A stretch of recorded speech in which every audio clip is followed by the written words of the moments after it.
Well, I came into the truth by a dream. I came off the streets. I wasn't going to no churches. I wasn't part of no churches. I wasn't assimilated with any kind of church, any kind of religious background. In 1990, I seen a brother in the streets. I was outside in the streets, you know. And the brother came and he was talking to some people. And he said, "We not no Africans. We not no Africans." You know, he was getting into them. He was very adamant about it. So I was standing out there in my wickedness. And I looked at the brother and I noticed how serious he was and how confident he was speaking. So this brother I'm speaking of, I grew up with him. His name was Gabar. I grew up with him. And I asked him, I said, "What are you talking about? Bro, where you getting this information from?"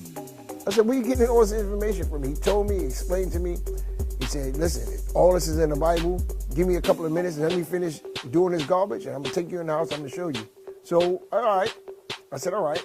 He finished. He went and got the Bible, and me and him sat down, and he went over numerous scriptures showing that we wasn't African.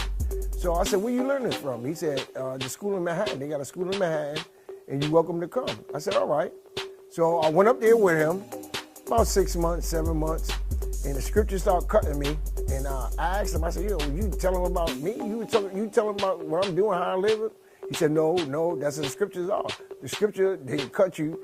And from that point on, I left. I went back to the streets. So from 1990, the end of 1990 all the way to 2009, I went through hell in the mean streets, you know. I went through hell. I was dealing with a lot of ups and downs, in and out, getting locked up here and there, you know, doing wickedness in the streets amongst my people, all the way to 2009. So 2009, I was sleeping in the house, and a dream came to me, and it said, "You're going to lose everything you have." So, you know, I ain't really paying too much mind. And later on, the dream came again. And the same exact way they told me the first time, "You're going to lose everything you have. So if I don't stop." So I really couldn't, you know, understand what the dream was about. So I came out the next day. I proceeded to be outside. So when I was outside in the wickedness as well, and it came to me that I'm gonna lose everything I have. And I said, "What I have?" You know, and I'm thinking about to myself, my life and everything I had, you know. So from that moment on, that's when I changed. From that moment on, I left everything I was doing and I started searching for my purpose of being here.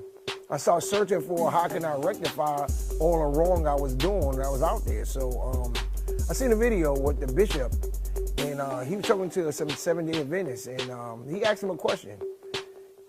This guy's name was Esau. The son was named Esau. I know it was the mother and father, but the son's name was Esau, and he was up and coming so-called pastor. So at that time, he said, "Show me in the Bible where it say to be a Seventh-day Adventist." And it was silence. It's like the Jeopardy clock was going off, you know? It was silent. So I was real shocked. You know, I was real shocked. And I said, I got to find these guys. So I went out there week after week looking for them, and I couldn't find them. So one day I was driving past, taking my nephew to work, and I seen a sign on over a doorway. It said, "Israel United in Christ." I told my nephew, "Jump out, get that number. Write that number down." So he wrote the number down. That was like a Sunday. So I called the next day. They told me the school, they had classes on Tuesdays. At that time, classes was on Tuesdays and Saturdays. So I came that Tuesday, I came that Saturday, and I've been coming ever since. All praises for that.